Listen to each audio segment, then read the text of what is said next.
From the farmers and ranchers of Farm Bureau, this is Farm Weekend. More than 500 organizations came together to send a letter to Congress calling for a new farm bill. Chad Smith tells us the organizations recognize time is running out to pass this important legislation. The American Farm Bureau Federation and 529 other organizations joined together to tell lawmakers that programs that benefit every family in America are too important to put off any longer. Joe Gilson, Director of Congressional Relations for AFBF, says the letter urged Congress to pass a modernized farm bill. So the letter was sent with 530 organizations that represented all parts of the Farm Bill Coalition, asking for a new bipartisan 5-year farm bill this year, because we're getting too close to the end of Congress, and if we do not pass a new farm bill and push it to the next Congress, there are significant legislative and administrative duties in a new Congress, and it's just going to be pushed down the road even further. Gilson says every American is impacted by the farm bill. There are so many parts of the farm bill that touch Americans, from growing food to nutrition for low-income families to making sure we have the resources to properly take care of the environment. It's just a really important bill to a lot of Americans,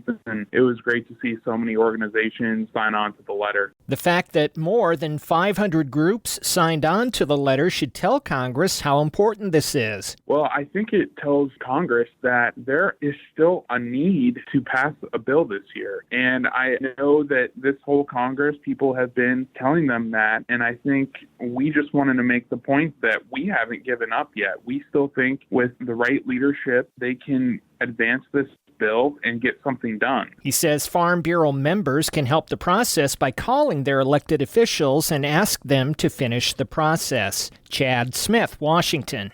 The USDA weighs in on the avian influenza and public health. More on that when Farm Weekend returns.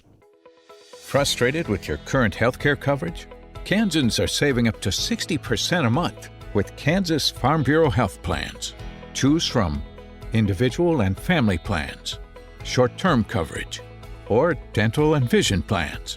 It's quality coverage you can afford. Learn more and get a free quote by visiting kfbhealthplans.com or visiting a Farm Bureau Financial Services agent near you. Tom Vilsack, Secretary of USDA, emphasizes the critical importance of good biosecurity practices in mitigating the spread of H5N1 avian influenza. He highlights the proactive measures taken by USDA to protect poultry and safeguard public health. He says that these findings indicate that improved biosecurity is the key to limiting the spread of H5N1. Vilsack encourages farmers and the public to stay informed and vigilant. For more, see www.fb.org. Join us for an evening of fun and appreciation at the Dodge City Roundup at the Dodge City Rodeo. Farm Bureau members, you're invited to a free tailgate party on August 1st at 6:15 p.m. Don't miss this chance to connect with fellow members and enjoy a special night out. Next, Insight with Greg Deering. Hey, farmers and ranchers, just as you do ride-alongs to inspect your fields and cattle, make sure you do the same for your mental well-being.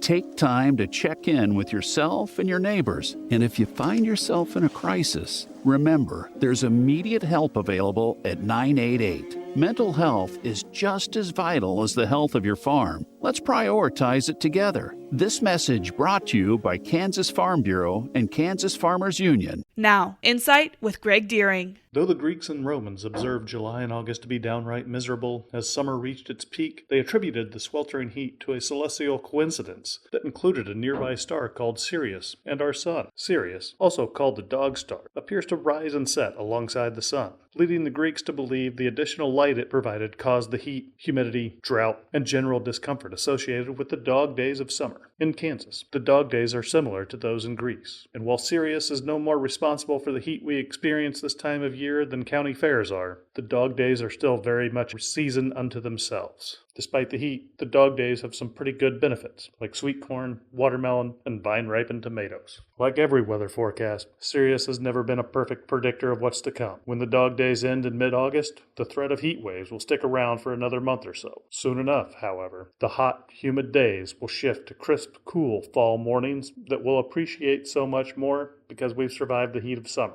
Join us next weekend for another edition of Farm Weekend from Kansas Farm Bureau, the voice of agriculture.